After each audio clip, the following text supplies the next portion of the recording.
Now, at the end of the valley of humiliation, was the valley of the shadow of death. Christian needed to go through it, because it was the only way to the celestial city. Now this valley was a very solitary place. The prophet Jeremiah thus describes it: a wilderness, a land of deserts, and of pits, a land of drought, and of the shadow of death, a land that no man, but a Christian, passed through, and where no man dwelt. Now here Christian had a more difficult battle than in his fight with Apollyon, as you shall see by what follows. I saw then in my dream, when Christian came to the borders of the valley of the shadow of death, that two men, hurrying back, met him.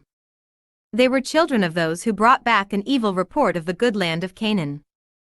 Christian then questioned as follows. Christian, where are you going? They cried, back. Back. And if you prize either peace or life, then you will turn back also. Why? What is the matter? Christian wondered. Matter, they exclaimed. We were going the same way as you are now traveling, and went as far as we dared.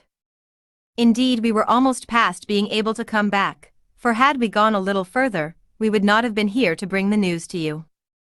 Christian, but what have you met with? Men, why, we were almost in the valley of the shadow of death, but fortunately, we looked ahead, and saw the danger before we came to it. Christian, but what did you see? Men, see. Why, the valley itself, which is as dark as pitch. We saw hobgoblins, satyrs, and dragons of the pit. We also heard a continual howling and yelling, like people under unutterable misery, who sat bound in affliction and chains. And over that valley hangs the discouraging clouds of confusion. Death always spreads his wings over it. In a word, it is in every way dreadful and utterly chaotic. Christian, in spite of what you have said, yet this is the way to my desired haven.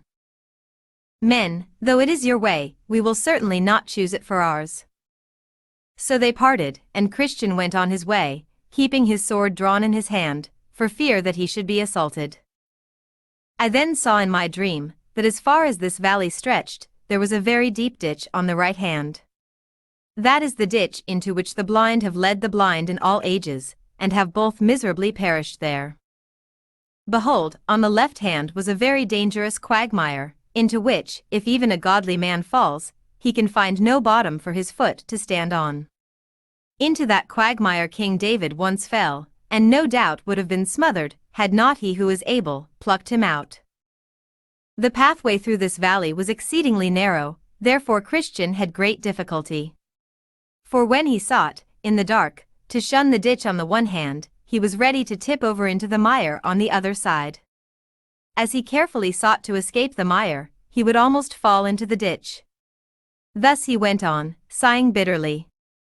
For besides the dangers mentioned above, the pathway was so dark, that often, when he lifted his foot to step forward, he did not know where, or upon what he would set it next.